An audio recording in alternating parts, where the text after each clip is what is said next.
səndə, gizli qalan min illərin baharı səndə.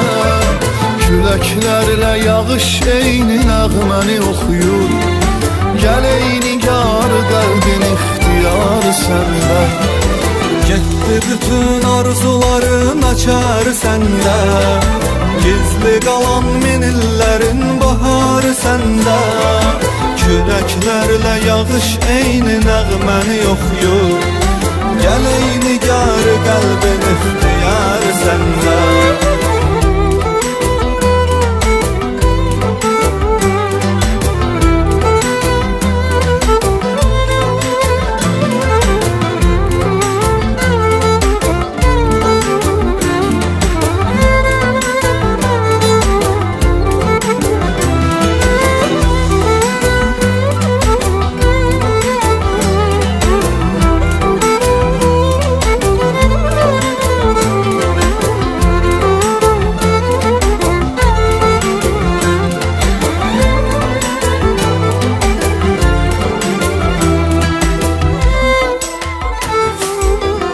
Hara baxdım səni gördüm, belə qəmli mərzim var.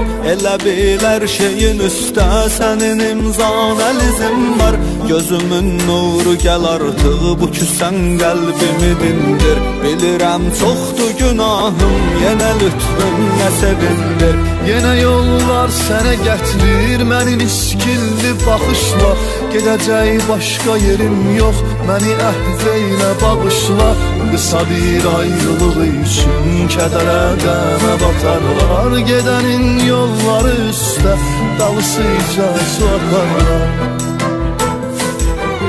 Mən isə yolların üstə gözümün yaşını tökdüm. Ora qəm gülləri əkdim, nə qədər nazını çəkdim.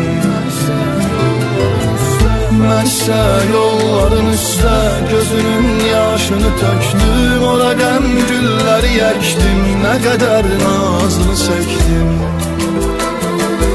Getdi bütün arzuların açar səndə, gizli qalan min illərin baharı səndə. Küləklərlə yağış eyni nəğməni oxuyur, gəl eyni gar qəlbin ixtiyarı səndə. Getdi bütün arzuların açar səndə, gizli qalan min illərin baharı səndə. Küləklərlə yağış eyni nəğməni oxuyur, gəl eyni gar qəlbin ixtiyarı səndə.